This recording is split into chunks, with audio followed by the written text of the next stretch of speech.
Un saluto a tutta la facoltà. Oggi è un grande onore, un grande piacere avere con noi non solo lei, dottor Collone, Sì, ma un piacere. ospite incredibile Doppio e, ospite. esatto, è uno special guest stasera, il nostro Mark Paolini. Ciao, intanto a te.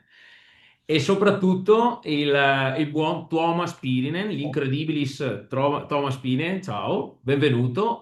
L'introduzione in italiano, ma in realtà parleremo in So inglese. this is an international seminary for international students of UniNerd.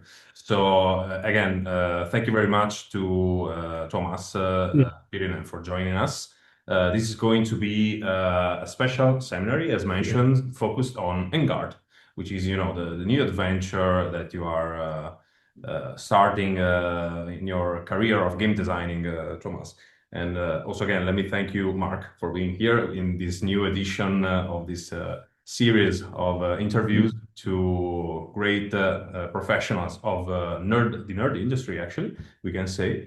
And so we have prepared a few questions. We already shared them, but feel free to move around and Mm. just tell us what you would like to share. Also, this is a kind of format that we use to share not only of game mechanics and products, as a normal keynote or seminar, but it's just also a way to share anything that your heart tells about what we are talking about. In this case, Vanguard. So, do you want to start with the questions, for example, Yeah, for or sure. Okay, so the first question is pretty simple from plain English? our perspective, we can say, but maybe who is Tuomas Pirinen?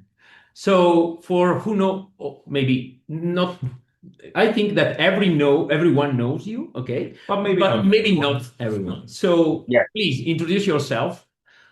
Okay, I'm Tuomas Pirinen. I'm very, very old.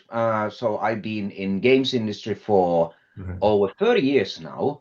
I worked both in the tabletop industry and the video game industry, and I worked from games like Warhammer, 40K, Mordheim, the on video games, say games such as the Medal of Honor, the Resident Evil. Need for Speed, many other games. The most recently game that I was working on is just coming out on PlayStation 5 called Saros from PlayStation. And most recently on tabletop, I worked on Trench Crusade, and now I have this exciting little side project called En Garde. So I'm a game designer. Since very early days, it's the only job I've ever done. And the I couldn't think of any other way to make a living. So we can say three, in Italian say 360 gradi, let's say 360 degree, we can say game designer because you don't, you move through different medias, we can say, okay? And this is pretty interesting, especially nowadays, you have this kind of interconnection between different media. So And that's great because I didn't know you play. I played Need for Speed, Resident Evil. I don't remember which. No, not yeah, Medal of Honor maybe. Yeah, yeah, So however, yeah, yeah. I played all of them. So that's amazing. I didn't know that. It's That- yeah. that's It's very cool. also the quite interesting. I am unusual in a way that I'm also entrepreneur. So I've started several companies, and the I own. It's I'm one of the founders and the owners of the current company that does Trench Crusade called Factory Fortress. So while a large portion of my career, of course, I worked for a big companies: Ubisoft, PlayStation, Electronic Arts, Games Workshop. The now it's the I also am a company executive and the chairman of the board. So this is slightly more unusual because most of the time creative staff are not at the charge of the company. Hmm. Yeah, yeah. So it's another adventure. That's a little side project. Now more work to do because it's not only game design but also Yeah, but the good side there is that the I don't have any investors. There is no bosses. I don't have any company telling me what to do. So I can make the creative decisions, me and my partners, that we want to do without having to maybe take such a hardline stance as a publicly traded company whose primary purpose is just to make money. So that's cool, and we can start moving then into this little side project, but Yep. not so little. Not so actually. little, I think. And basically the greatest thing about this again side project we can mention is that's about John Blanche, as you mentioned other times. And so basically your friendship we can say led to this creative new opera, we can say. And Yep. what can you tell us about, if you want, about that relationship and how that evolved into a game? So I worked years at Games Workshop with John Blanche, who was for many years the art director of Games Workshop, and in many ways is responsible for the kind of a look that the tabletop miniature war games have today. He is in many ways the creator of what we call grimdark. He's obviously a creator of a painting style called Blanchitsu. So it's important to remember, as important as his decades-long work at the Games Workshop is, he also has done some seminal pieces on Lord of the Rings, very famous paintings. He has worked on the early fighting fantasy books, and he has worked on storybooks. He was already well-established artist. And once he retired from Games Workshop at the age of 76, so he stayed way past your normal retirement age. He just continued creating. And one thing he really wanted to do was a game of duelists in this sort of a semi-historical, semi-fantasy version of Venice at the golden age of dueling, where all the duelists around the fictional world come and test their skills during this season of dueling. And they create the wonderful cast of characters. And when he started talking this to me and a couple of his friends, I just said, there is no way I'm going to let anybody else design this game. It's our collaboration in Warhammer 6th edition, Mordheim, and the Realm of Chaos was very strong, and we've remained friends ever since. Especially Mordheim remains a very important part of his career. His health is not that great anymore, so this is also an opportunity for me and the couple of his friends to complete this vision and hopefully help him and his family a little bit now that he has a lot of extra expenses and the challenges in his everyday life. So it's a double whammy. I get to work on a really exciting game project, and maybe if the game is successful, we can help somebody who has given this industry so much. Yeah, so it's it makes things more special for like I would do something for Matteo, for Mark, for friends of mine. You probably would pour even more of yourself into it. What do you like most about the game? Like what did intrigue you? You already said that it's mostly about okay, nobody else is going to do that. I'm going to design that, but were you also attracted by some other elements like 1v1 duel, for example, or maybe you are more into war bands fighting each other? I don't know. Yeah, so I like I like the challenge of doing something that is really difficult and nobody else would do. So 54 mil is John's favorite scale, but of course commercially, the conventional wisdom is you should do 32 mil scale, because that's what everybody has. But of course, for John, the ability to put so much more of his Baroque artwork and the fine filigree into the models is really attractive. The other problem is that the game design wise, that the dueling games are traditionally very difficult to pull off in miniatures, because what happens? Both players move their models together, and then you roll off a dice and see who wins. But if you look at in the movies, for example, the great duels of the cinema, they are all about movement and tricks and the getting wounded little by little and circling each other and the getting tired and the amazing moves that are pulled off and the grasping a victory from the jaws of defeat.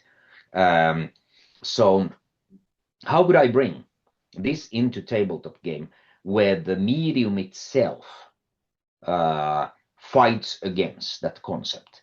So to me, these both, like if I'd offered again this to a established games company, that let's do a 54 mil 1 vs 1 dueling miniature game or board game, they would say you are an idiot. We're never gonna do this, and that more makes me want to do it even more. You mentioned you talk about duelist, we can say, and you mentioned this kind of actions that usually 1 vs 1 happen. What do you want to introduce a bit the mechanics and also I don't know the difficulties that you have in designing this kind of game, which is not so common usually in miniature games, and which is probably why people will say you're an idiot to try to do this kind of stuff. Yes. So I spent actually quite a long time, first of all, researching what dueling game exists, and also it's the what kind of the mechanics could I bring in. Now, what I found is that in the card gaming space, dueling is standard. You go to Yu-Gi-Oh, whatever, Pokemon, they are either 1v1 or small team small team, and they are fun and exciting. And then you have a skirmish games like Trench Crusade or Mordheim, where the movement is a big part of it. So I said, how do I bring, and it's driven by dice. And then I thought, how do I bring this together? So I tackled it from 2 directions. First of all, each duelist in En Garde has a number of dice. They have a dice pool. You roll, which represent the type of energy that you have available. So this is what kind of plans you're thinking, and the how tired are you. Determines how many dice you roll. Then you roll them, and you look at the dice. Then you also draw a hand of cards.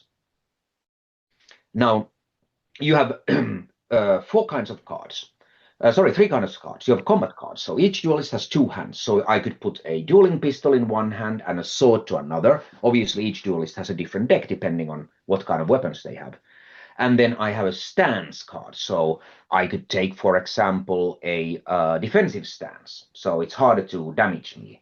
And then by placing the dice I rolled into these cards, I can initiate actions on my turn.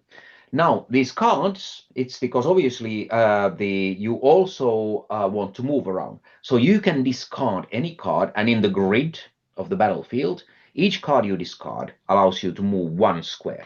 So I have, for example, a knife, and if I manage to move behind you, I get a double damage because I get to backstab you.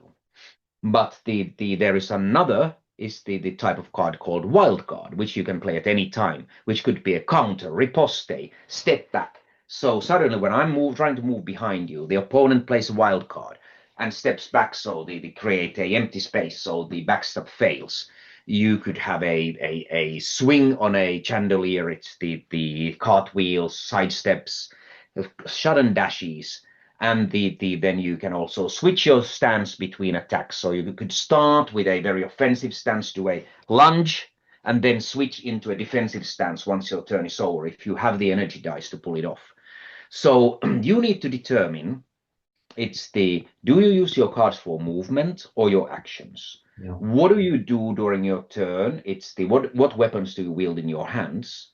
And what kind of a stance you go into, or do you go into stance at all? It's like a fleet of foot stance would allow you to, for example, every turn move 1 square free. So you don't have to expand cards. And a lot of the attacks, their power depends on the distance from the enemy. So, for example, a long lunge is more effective if there is a bit of distance between you, while a short stabbing action with the offhand sword is better at close by. And then there are all sorts of attacks like the disarm. So you can actually take your enemy's weapon card that he's playing, that is on his battle board, showing that he's got a sword. But you do a disarm action and you take that card away. So suddenly your opponent, one of his hands is empty.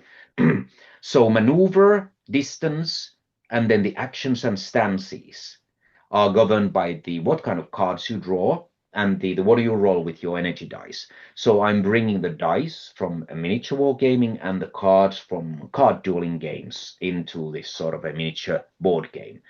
And this took a lot of effort because nobody's done a game just like this.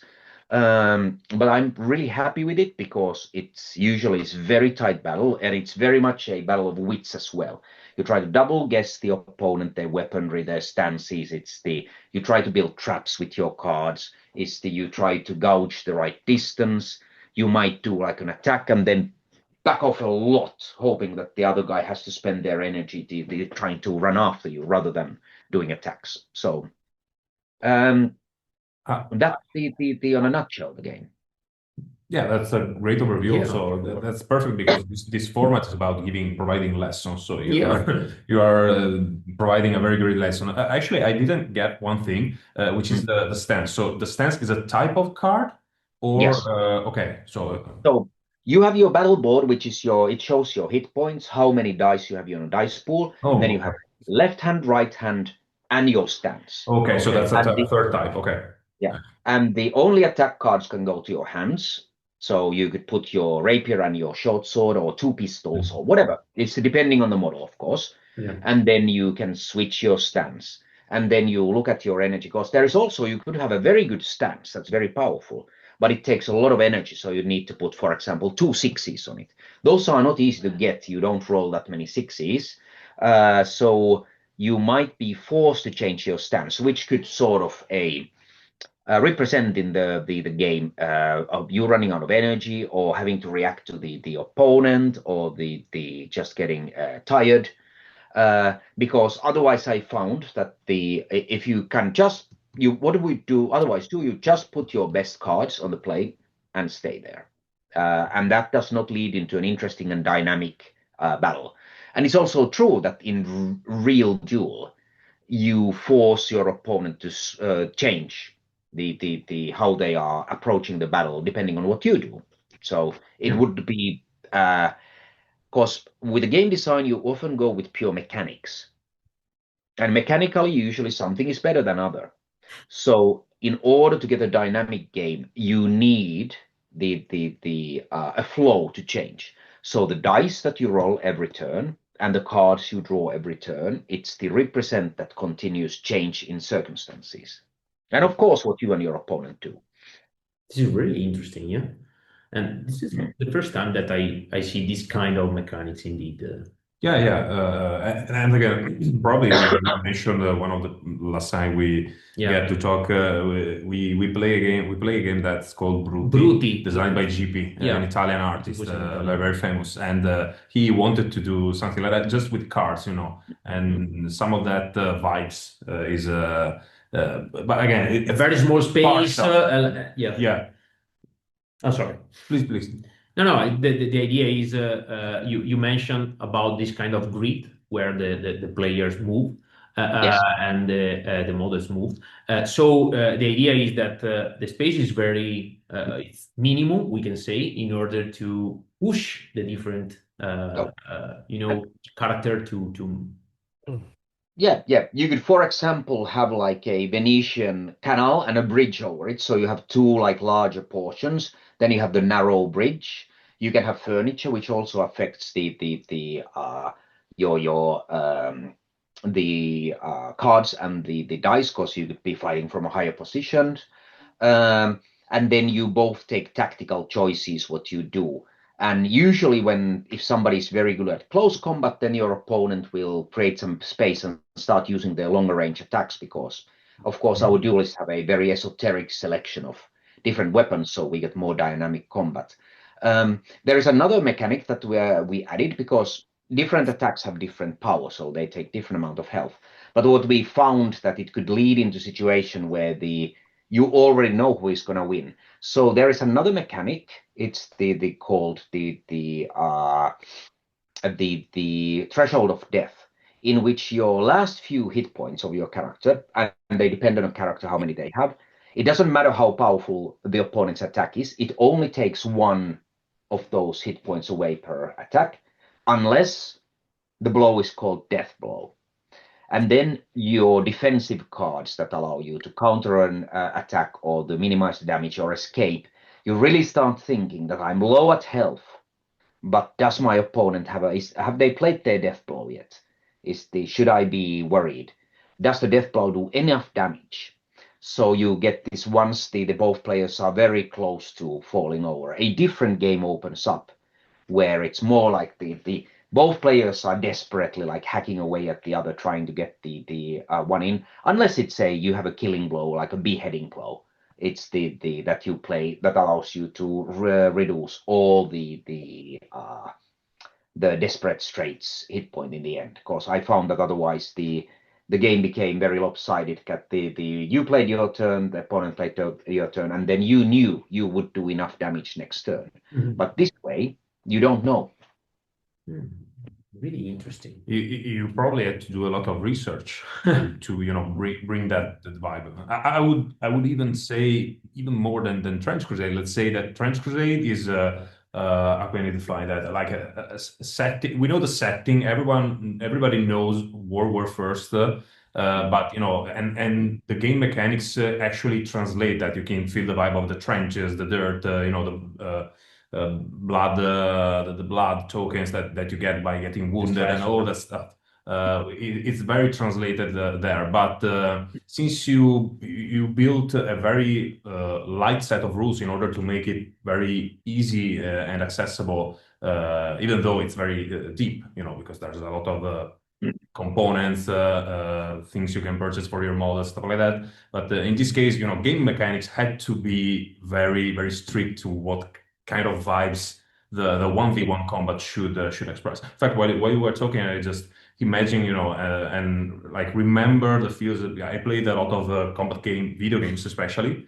And so I could relate to that. Like For Honor, for example, I love that. I played a lot of that one, and it's a lot about 1v1 duel with, samurai Vikings, knights, Chinese fighters, and everyone has its own style. It's a lot about pairing, riposting. I felt that. So we can, I don't know if it's the next question, but maybe it's one of the coming one. About the lore, you mean? No, I was thinking about spoilers for play. Can we ask a question? Oh, sure. Yeah. Okay, go ahead, Mark. Okay. No, since you mentioned Trench Crusade and, of course, previously Mordheim, and it's the part that I prefer of each game. Tuomas, have you thought about, I realize it's not the best game for this, but will it have a system, let's say a progression system, so some kind of campaign or league where your duelists win the duel or get injured, and so the next fight they are, let's say, blinded or wounded on one arm or so on? A narrative campaign, you mean? Yeah.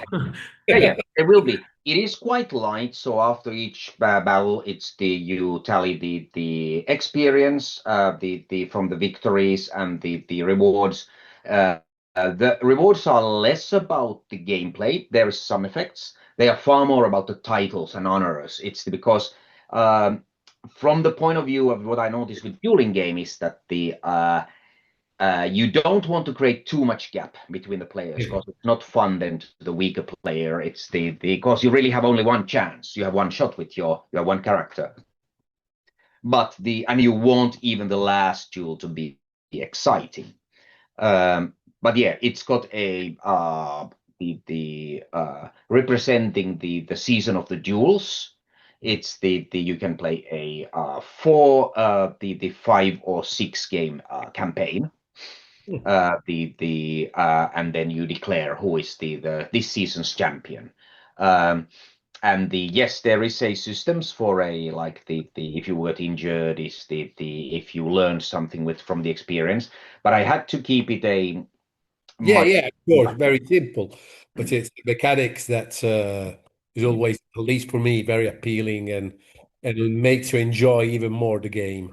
I know, Mark, you're already thinking about bringing blood markers on the model, one battle, building a new model every time for each battle.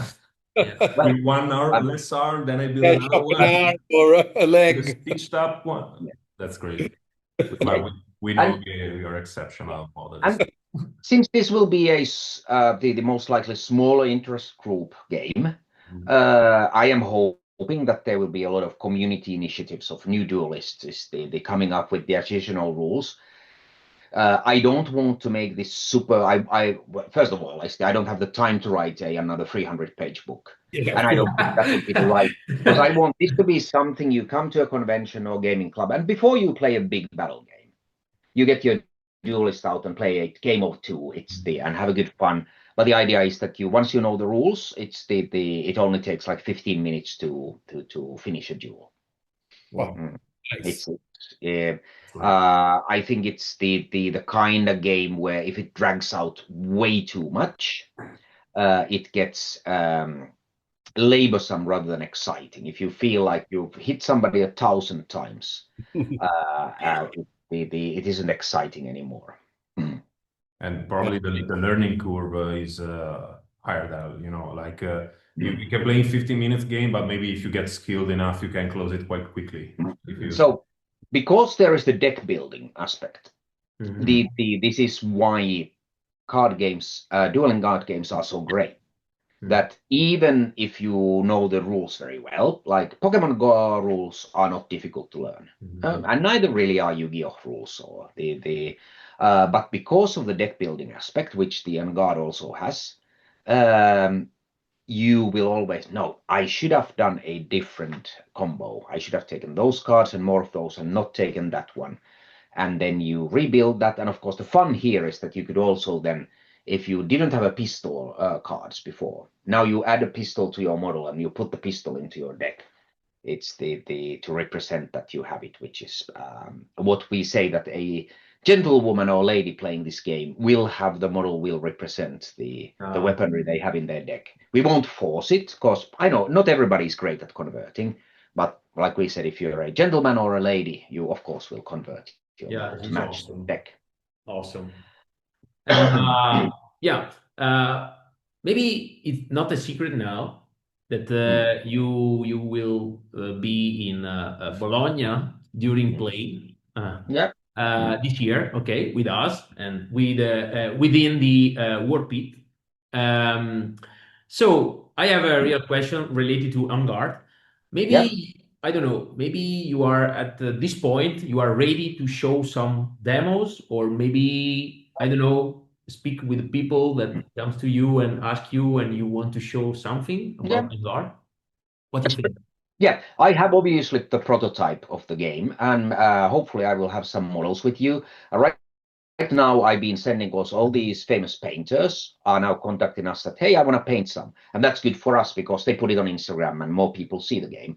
So hopefully I'll have some of my own models for once, and I'll bring those with me. Right now, I'm doing all my playtesting with the pieces of cardboard, which isn't anywhere near as much fun because I love the models that the Paul Hicks and the Master Masson have done.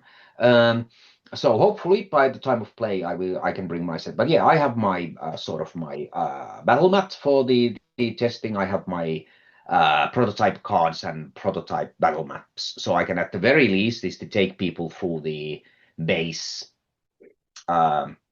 base mechanics. Obviously, as I noticed with Trench Crusade in Italy, is you want the demoers to be native Italian speakers, because the people are much more receptive in Italy to the game demos in their own language. Like the last year, I had all these wonderful people helping me demoing the game, and we had endless demos, and I was super happy. I've also found that game designers are bad at demos because I'm not thinking about the game. I'm thinking how I would change the game. And that's not very good when you try to teach somebody. It's but yeah, I will be happy to maybe a select audience and take them through how the game works and what the cards are like. Okay, great. That would be great. Very excited about that. Yes. Yeah. So actually, while waiting for you, and we're back from this break, and while waiting for you, we were discussing about Mark's next project, which yeah, exactly. Thank you. The Prime Minister of you want to Italy. introduce that? Yeah. Because before you say, oh, you can, you can create your character. Maybe one person can change the weapons and something like that. And the first question of Market was, so you can create your own duelist. Very good. Yes, absolutely you can. So the idea is that we will present these characters that John designed, but we also have a number of generic cards that anybody can use. So you have a duelist specific cards, and then we have your generalist cards, and you could make a duelist just out of those. I am also gonna encourage the community. It's to come up with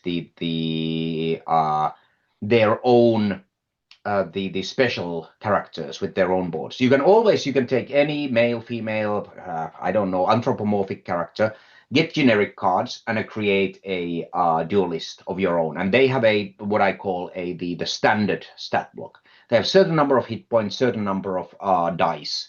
They use all the standard rules. And you can then model whatever you want. But I'm also hoping that the people will start creating their own characters. As I don't think this is not a game that is built to be a something that supports a huge company. That's not the point of this. The point here is to bring John's vision to life. I mean, of course, if we are successful, then I'll take it from there. But like we did with Trench Crusade, cause we didn't expect to make a 6 million from the Kickstarter. That was not even in our wildest dreams. Here, the idea is much more to allow John's vision to become reality. They have the sort of the board game and the tabletop miniature war gamer aficionados to enjoy something he's created, and then have a thriving community. Because what is fun about to me was creating all these duelists and how they are special, and the what kind of a special cards they have, and the write their background and then try to reflect that in the game rules. But we have also just for the people who don't want to do that, here is your duelist. Write your own name. Put the picture here and make the deck out of the common cards. Very Okay. good. Fair enough. So maybe in Bologna you will meet a new duelist. I would love to see that. I mean, just like we did in Nominatus for Mordheim, I'm hoping we see that kind of thing happen. A very famous one. There Yeah. is, I think I mentioned it in the past, Ascanio della Cordia. That was the Marquis of the place where I live. He was a famous duelist. Yeah, I read about this. The golden age of dueling was insane. It was totally insane. You read it and this possibly can't be true. But then you look at all the chronicles and all the obituaries of people dying and all the official papers, and it all happened. And they were the two Napoleonic officers who were on the Napoleon's army. Yeah. The movie Duelist is based on. But they didn't duel 3 times. They dueled, I believe, 43 times, and they just couldn't kill each other. And they tried, but they were on the same side of the war as well. And the obviously Napoleon had banned dueling because his officers would just kill each other. So they had to do it on secret. It's just complete insanity. And nowhere did it get as insane as in the golden age of the Adriatic coast dueling in Italy. Yeah. No, Ascanio is famous because he fought, but he was the nephew of the Pope, and he fought the last legal duel in Italy. Yeah. So it's here in Tuscany, he fought the last duel to punish a guy that was speaking against the Pope, his uncle, and so his uncle sent him off to fight him. And so after that, he said, "Stop! I win! Stop!" Yes. No, then the law banned that was the last legal duel in Italy. Yeah, and all the American founding fathers would kill each other in duels, and the Pushkin, the famous Russian poet, he wouldn't do anything else except duel. It's a wonder he wrote any poems, because he just challenged everybody to duel all the time. It's a miracle he lived as long as he did. I believe he died because of a duel, if I'm not mistaken. It's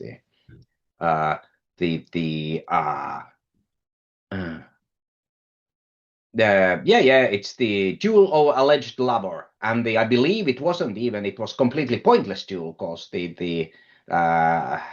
there was no lover, but he still challenged this man to a duel. But he fought an insane number of duels, and this was, I looked at history, and it was all over, and they came up with all these things like the dueling pistols actually were made to be really inaccurate because they tried not to have all your nobles to kill each other because they were needed as administrators and magistrates and to stop the blood feuds. So the weaponsmiths made them, they gave them a really poor penetration power. So you could just get wounded and you could honorably end the duel. No, he fought with swords. So he fought with 2 swords. Yeah. Guys, that's very cool because... Sorry. And the board is a 6x6. That is my standard playtest board, but the rules don't limit it. I wanted to make a board that we are, let's say we are in our Warming Gaming Club and there's a big game going and we are on one of the side tables. We can just roll it out. We don't need a lot of space or we want to play on a kitchen table. If you want to make a huge dueling board, there is nothing in the rule that stops you. It's then the rules completely allow that. But of course, your average player, because we are hoping that also people who like board games will play this. They maybe don't have the skills or the time or the resources to build a Italian cityscape in 54 mil. But but I also expect some people will do that because the Terra is sort of all the best bits about it. It's based on Venice because it's evocative. It was the crown jewel of dueling. It's at the sea, so you can have everybody arriving all over the world there, which indeed happened. Like people came to Italy just to learn dueling because it was high art there. But you can bring things like the ancient Rome and Greece, the elements there, because there is this sunken colossus. It's at the harbor. So you can have all these myths. You can have there are vampires who are actually good guys in the lore of the setting. So you can bring all these elements. The Byzantine cisterns, I think, would make a very cool place to duel, where there is water and you're fighting in the ancient bowels of the city. Yeah, nice. We had the opportunity in the previous month to read something about the lore. And you mentioned Venice, this kind of dystopic or maybe strange version of Venice. Okay. Sometimes, or maybe just one time, I read that there is something mystical, but you mentioned vampires, so quite fantastic creatures, we can say. Do you can maybe give some tips about what we can find in the lore? Maybe, or better, do you have plan to create this kind of dedicated book or something relating only to the lore? Because I think it's very, deep, indeed. Ideally, yes. I mean, it's in the same way as we are now creating a full range of the books and the campaigns for Trench Crusade. It depends how the fans greet the game, because obviously printing books cost money. So and we want to make sure that the John benefits from this. Yeah. So we need to make sure that there is a business reason to print the books. But I would love to do that. There is because I studied a lot. It's for example, my culture, Nordic culture, and in the Viking Age, the mystical world and our rational world, where they were completely and there was nothing unusual about the stories of trolls or the people getting it was called the Shroud of Forest. If you went to forest and you got lost, it wasn't because you got lost, it's the glamour of the woods got you, and the fake creatures, from the old folk tales, the sea monsters, nobody doubted them. For them it was just as real as a whale or a salmon. Everybody knew there was gigantic sea snakes and the kraken and so I wanted that feeling in Therae. It's in the En Garde that there is, for example, the merfolk who live under sea who assault Therae, and the vampires defend the underground tombs where they rest, trying to keep them from attacking the people. There are mermaids and there are witches who can curse you. And again, in the time of duels, I mean, nobody doubted witchcraft. It was a matter of everyday life. You needed to protect against evil spells. So we just pushed that a little bit, because all the books I read about this age, they talk about the sorcery and the Walpurgisnacht, where the witches fly, and the mermaids, and they had like a biology books that had unicorns and the giant snakes and dragons, and they were just normal biology books. So we took the line that they actually were correct, because those biology books, of course, had normal animals as well. But you would read about all these things that we consider mythical as part of everyday life. So there is magic. It's in the game. It's but these are mainly like curses, like you can flip. And there are these creatures that sort of, if you've gone to Gibraltar, and there are the Barbary apes, and they will steal everything you have and eat it, and they are really strong, so they grab you and they won't let go until you give them their food. So we have the Tethys mermaids. It's so they are like these Barbary apes of the sea. It's who they gather when people are dueling, and then they can attach to somebody. You can see the one of the most important characters. It's the Admiral Weiss, who is based directly on John Blanche himself. He has a mermaid on his hat that he fights for him, because the John has a Fiji mermaid, the fake mermaids that they would build and sell to tourists at his atelier.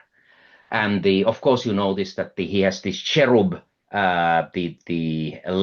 wooden image as a leg, because unfortunately, because of his health, they had to amputate one of his legs. So and he wanted the character to reflect him as he is now. So the John's character also has one leg. It's and then there is a protective charm around the legs, so it can save him. It's when he gets hit on the leg, if there is like a low sweep, it can counter it with a wild card. So we try to bring this sort of element into it. I know, for example, the flagship of the Holy League, they had a Madonna that's now, I believe, in one of the Spanish cathedrals. And in the Great Sea Battle of Lepanto, it was said that all the cannonballs that tried to hit the boat, they couldn't hit the Madonna. So the flagship was never hit by cannonballs, and everybody thought this was totally normal. It's divine protection. So we wanted to bring this kind of element into the game, but it's more sort of a spice. Nobody's a pure spellcaster. For you have vampires, which have hypnotism, and they have a like expensive wild cards where they can turn to mist to save themselves once per battle, whatnot. Most of the stuff you do is just dueling. Yeah, but the idea is you cannot see the fireball. I mean, you have just something that is, take the flavor of the, I can understand.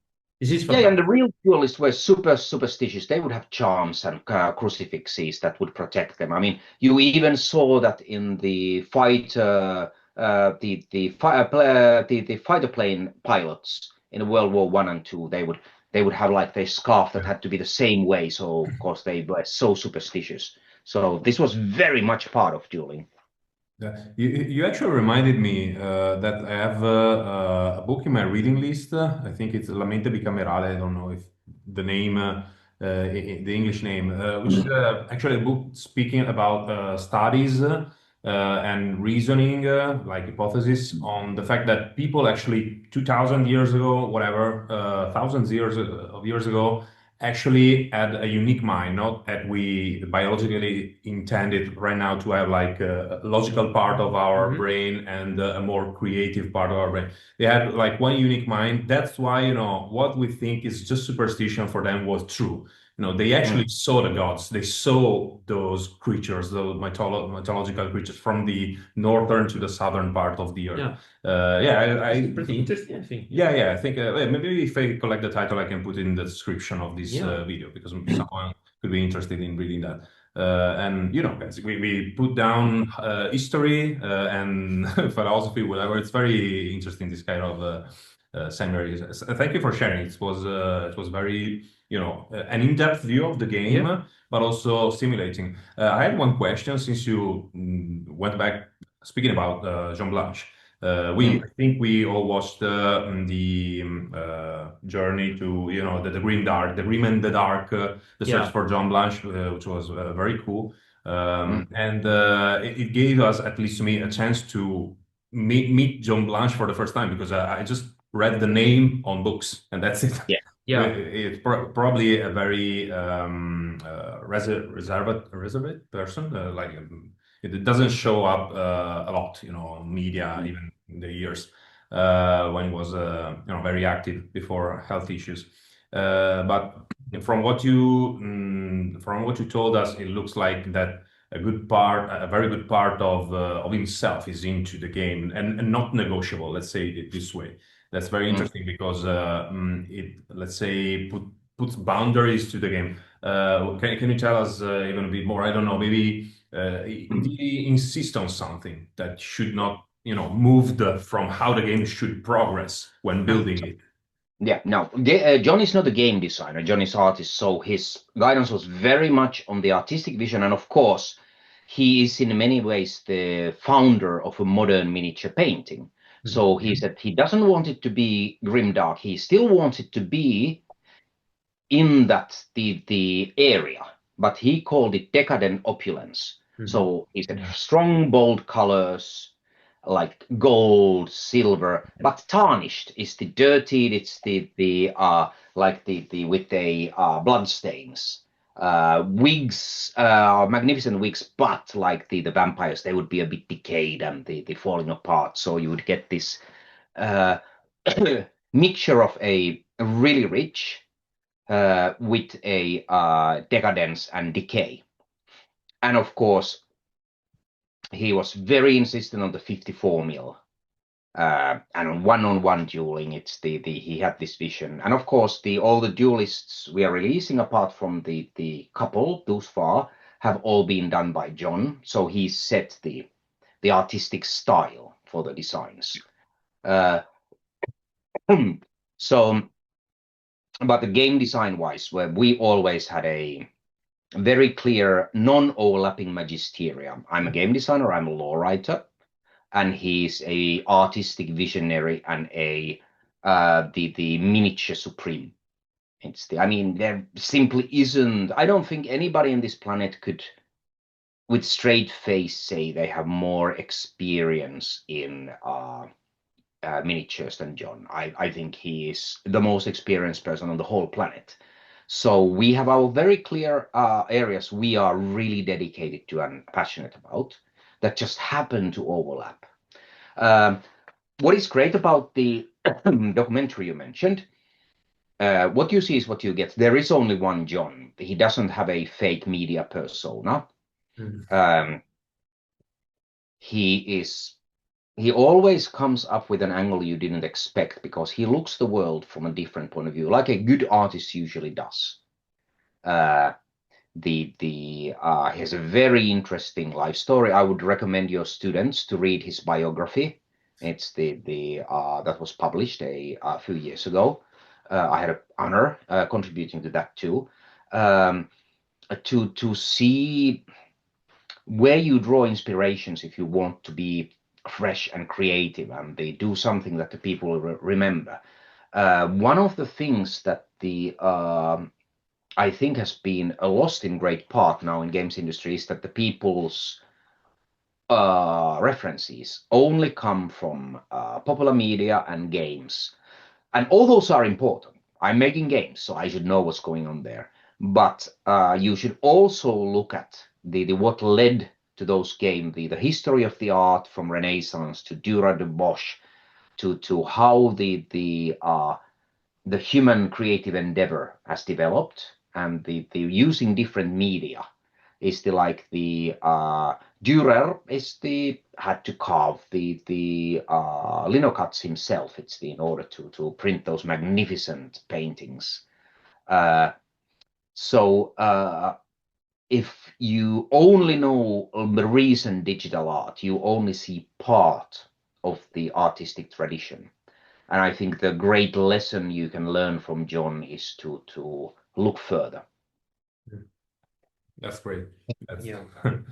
Yeah, that's very deep also. It, let's say, leaves us with something that goes far from just gaming. You know, we love gaming because it allowed us to meet each other and to know each other better. And that's also good to, you know, again, those that are just names in this kind of media we use to meet each other and to know each other better and you know them even a little bit better. I put that book, the biography, in my reading list. Yeah. Yeah. I hope you guys will do that too, and we'll share that maybe in the link description. Yeah, I would be interested. He had a very interesting life story. It's and he was told he was never gonna make it as an artist. And look at it now. It's his art is being sold in auction at Sotheby's. So to me the interesting thing about John is if you look at the games industry, he's always been there he's the European sci-fi and fantasy art grand old man. He did the first European D&D cover was John, and of course the glory days when fighting fantasy games. There's so much of him there. Of course, you can't comprehend Warhammer or 40K without John. I mean, a good argument could be made that they would be this big without him. And of course, it's the Lord of the Rings is both the art and the miniature range. It's he's also done a lot of classic pieces like his painting of Gilgamesh. But what I'm really happy about is that this game is just John. Usually he's worked on somebody else's IP, and that's normal. That's what a artist working in a commercial field does.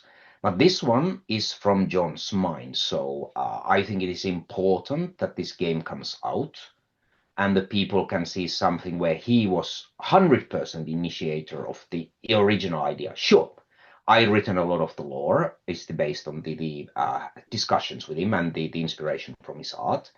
But I like the fact that this didn't come from some company or investor, because no investor would invest in this game, because they would rather jump out of window, because it doesn't make sense. But that's why I think it should be done. Yeah, great. We do the And artillery which way. sorry, when will it be done? So when will the Kickstarter? Oh, there was, you're going to ask this? Okay. No. You can continue, Mark. I was just doing the comment. You know, you're going to do it like artillery which way. I was thinking about the keynote of past year, like we do whatever we like because we feel that. That was just the comment. So go ahead. There will be two Kickstarters. The first one, which will be within weeks, and I do mean a couple of weeks. It's which will have the initial set of models, which then will let us see if there is interest. And to be totally honest, if there will be funding, because obviously doing a boxed game with miniatures, distribution, we can't ask. I mean, I'm working for free, and so are a lot of other people, but there are people who we can't ask to work for free. For example, miniature sculptors, they can't. It's their job. Otherwise, they won't eat. I am privileged because I am running a successful company. I can do that, but it's unfair to ask somebody who is doing, say, the art, but isn't maybe making tons of money, to ask them to work for free. I don't work that way. I can choose that for myself, but I can't ask it from others. So if the Kickstarter is successful, then later this year, it's the full game will be released. I am, to be honest, optimistic. I think that there will be enough people who are interested to support it. The proof is always in the pudding, but I'm not worried. I am absolutely sure. And let's say that if I'm completely wrong and nobody backed the Kickstarter, nobody wants this game, I would still then finish the rules and put them out on the internet simply because I think that the John's game should exist, but I'm not worried. Well, I think here you have 3 people that will back the Kickstarter. Yeah. And of course, there will be only physical miniatures in the Kickstarter, correct? Yeah, yes. The first one is for the miniatures for the simple reason that it is something that the people feel comfortable backing. Because let's say that me and John were struck by lightning bolt, you would still have the miniatures. It's and they are still collectible, enjoyable to paint.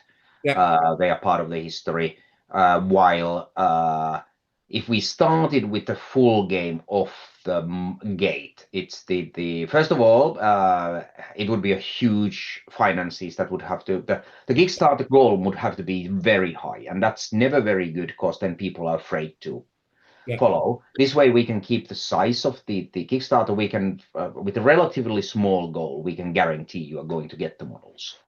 And if we do better, that allows us to put more money towards the full game, and of course put some money on John's pocket. That's great. Isn't That's it? really great. So maybe we can say that again, thank you for your time. But usually during this kind of interviews, we can say, or seminaries, usually we have a very final question. Yeah, we mentioned, we talked about it's a chance also to know each other, to know the people, and what best part of knowing each other. What could be better than a nerd question, a totally nerd question? So can I? Yeah, you can do. Okay, let me express that. Basically, what's your favorite game, or let's say top 3 games? And you can go wherever you like. So if it's only RPGs, war games, or video games, or one per each. Or maybe something else that changed your life, but I want to say from the heart. This is better because you can, whatever is the better game is very subjective, but I can talk about the games that have most impact on my life. Absolutely. It absolutely has to be Dungeons and Dragons is one of them. It's the buying the red box. I was running my first campaign in 1980. 1984, I was 12. It was a mind-blowing experience, and the Larry Elmore's art with the red dragon on the cover I've never seen anything like it. And to have a game where you have such a ability to express yourself with your imagination, with your friends, it was I wouldn't be here without it. On the video games, I think Legend of Zelda, Ocarina of Time, was the game that was the furthest ahead of its time that there's ever been. Like, it was so much better than anything else, and I believe it still holds the highest rated game of all time. Yeah. It's like everybody. It's and very rightfully, I don't think that anything. It was when it came out, it was like encountering alien technology. It was so far ahead of the games of that time. And the third one, I have to say, this isn't about ego. This is about impact to my life.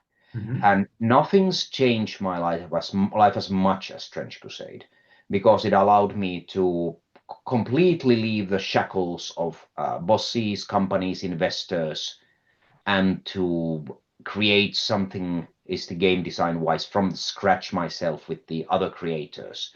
So and I don't complain about my life. For example, my previous job at House Market PlayStation, I loved the studio. Great studio. PlayStation treated me very, very well, but it's still different when you are doing everything for yourself.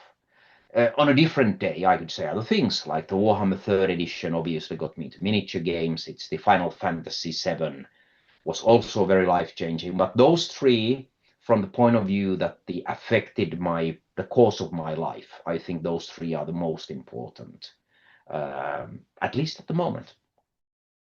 Yeah, that's great. Really great answer, I think. Very complete answer. It's also funny because we have to mention this interview is not sponsored by Factory Fortress in any way, but you have a very cool shirt there. That's the artillery witch shirt. That's the official one. We need to share that because, guys, if you haven't checked that out, because I think it's for sale on the official website. Is that correct? So there is a company called Iron Lily that normally does punk band T-shirts. So the Iron Lily does this range of like a really punk rock kind of style, which we love. There's also maybe a bit, I wouldn't say more traditional, but maybe a more what people are used to kind of shirt, which is the Hell Goods.